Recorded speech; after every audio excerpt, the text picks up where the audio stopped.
Let's jump right into this explainer, because today we are unraveling a massive paradox in the 2025 stock market. We're looking at a real financial detective story, straight from the latest SPIVA's scorecard by S&P Dow Jones Indices. Look, if you've got any money invested in the market right now, you're going to want to pay very close attention to this one. Before we get into the nitty-gritty, I just want you to look at this number and let it sink in. 79%. Just imagine the absolute billions, honestly, probably trillions of dollars attached to that figure, right? This is money managed by some of the smartest, highest-paid people in finance. I mean, institutions with massive research budgets, armies of analysts, and every informational advantage you could possibly imagine. So here's the crucial takeaway. 79% of all active large-cap U.S. equity funds completely underperformed the S&P 500 in 2025. Yeah, you heard that right. Nearly 8 out of 10 highly paid professional managers failed to beat the baseline index last year. All those fancy degrees, the expensive data terminals, beaten by a simple, passive index that basically anyone can buy into for practically zero fees. Crazy, right? And to really put that into perspective, just look at this. 2025 was noticeably worse than 2024, which sat at 65%. If we look back over a quarter century of historical data, 2025 is officially the fourth worst year for active large-cap managers in the entire 25-year history of this Viva scorecard. It was a literal historic rout. And it brings up a huge question. What exactly went wrong here? Which brings us to part one of our mystery, a stock picker's illusion. Now, this is where the paradox really hits. Because on paper, everything about 2025 suggested it was going to be an absolute gold mine for professional investors. To understand why, we need to talk about dispersion. It's basically a measure of how differently stocks are performing relative to each other. Think about like a foot race where the runners are sprinting really far apart. When stocks move in completely different directions, some soaring to new highs, others crashing down, it creates a huge opportunity gap. Active managers absolutely live for this, right? Because their whole value proposition is that they can pick the winners and sidestep the losers. And the setup was perfect. I mean, absolutely flawless. 2025 had the highest average large-cap stock dispersion, or cross-sectional volatility, if you want to get technical, that we've seen since 2009. We literally hadn't seen this kind of market environment since the chaotic fallout from the 2008 financial crisis. The stage was perfectly set for the experts to come in and prove their worth. It got especially wild early in the year, around May of 2025. As investors were wrestling with all those chaotic trade policy outcomes, calendar month dispersion spiked to a massive 35%.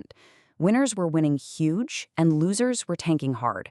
The gap between a good stock pick and a bad stock pick was just enormous. The SPVA report actually states it point blank right here. The value of stock selection skill rises when dispersion is high. So, by all traditional Wall Street logic, this environment should have been a stock picker's absolute dream scenario. They had the extreme volatility they needed to justify those hefty fees.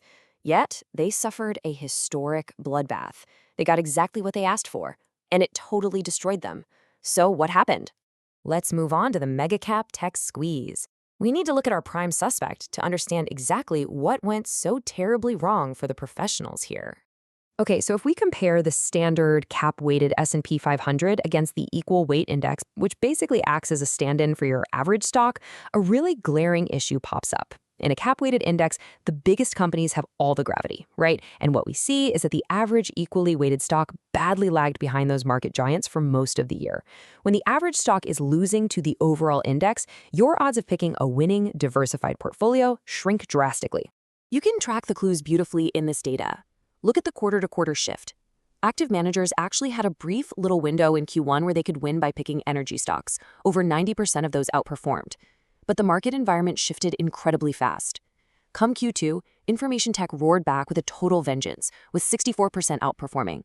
So if a manager positioned themselves defensively or leaned into energy early on, they got completely whipsawed by the second quarter. It became almost impossible to keep pace without holding massive, concentrated positions in the absolute biggest tech names. You can literally see the mega-cap squeeze right here. In the first quarter, just 5 massive tech stocks drove an insane 78% of the entire benchmark's performance. Now, it eventually broadened out to just 11% by Q4, but the early damage was totally done. Think about the dilemma here for a portfolio manager. Institutional risk rules usually stop them from dumping massive chunks of their fund into just a handful of stocks. But the passive index? It has no such rules. If you were a manager who was underweight on those 5 specific tech giants early in the year, mathematically, you were just crushed. And the mathematical reality of this was brutal. Over the course of the whole year, only 30% of all constituents actually beat the S&P 500. So when only 3 out of 10 stocks are winners, picking an outperforming portfolio is, well, it's like finding a needle in a haystack.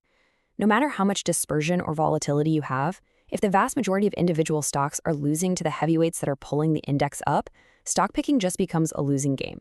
But hey, this is a detective story, right? We have to look at where active managers won. There actually were a few isolated pockets where active managers survived the year. Spoiler alert, though. It was definitely not in international small caps. Managers here faced a brutally high benchmark hurdle that surged 35% in 2025. That relentless pace left 70% of active international small cap funds totally in the dust. So even in those highly specialized markets, keeping up with a roaring index proved almost impossible. The real bright spot? Emerging market debt. Helped out by a weakening US dollar, this was literally the only fixed income category to post majority outperformance.